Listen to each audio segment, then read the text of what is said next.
आता इथं तुम्हाला आवाजावरूनच कळालं असेल की हे नमकीन किती छान कुरकुरीत आणि खुसखुशीत झालेत आणि मस्त असा आवाजावरूनच असं खायची इच्छासुद्धा झाली असेल. आणि एकदम छान सोपी रेसिपी आहे. गव्हाच्या पिठाचे नमकीन बनवलेत, थोडासा रवा घातलेला आहे आणि जे काही आपल्या घरामध्ये अवेलेबल सामान असतं त्याच्यापासून हे नमकीन बनवलेले आहेत. कसुरी मेथीने सुद्धा टेस्ट एकदम छान अप्रतिम लागते. असेल तर घाला, नसेल तर काही हरकत नाही, माझ्याकडे होती म्हणून घातलेली आहे. आणि एकदम खुसखुशीत असे नमकीन इथं झालेले आहेत. आणि ट्रिपला वगैरे जायचं असेल तर तेव्हा तुम्ही नेऊ शकता किंवा लहान मुलांच्या टिफिनमधल्या ब्रेकसाठी वगैरे असं खायला देऊ शकता.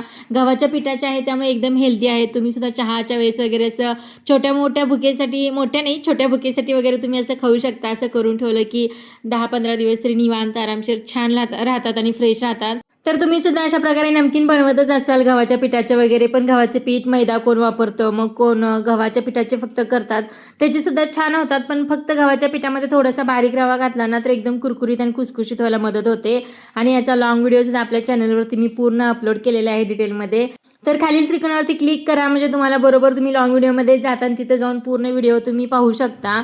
तर एकदम छान कुरकुरीत खुसखुशीत हे नमकीन होतात. तुम्ही कोणत्या प्रकारचे नमकीन बनवताना ते सुद्धा मला नक्कीच कमेंटमध्ये सांगा. आणि व्हिडिओ आवडला असेल तर जाता जाता लाईक करायला अजिबात विसरत जाऊ नका. तुम्ही लाईक करायला विसरताय. आणि हो, छान छान कमेंट सुद्धा करा, मी नक्कीच रिप्लाय करेल तुम्हाला. आणि भेटूया नेक्स्ट व्हिडिओमध्ये. बाय.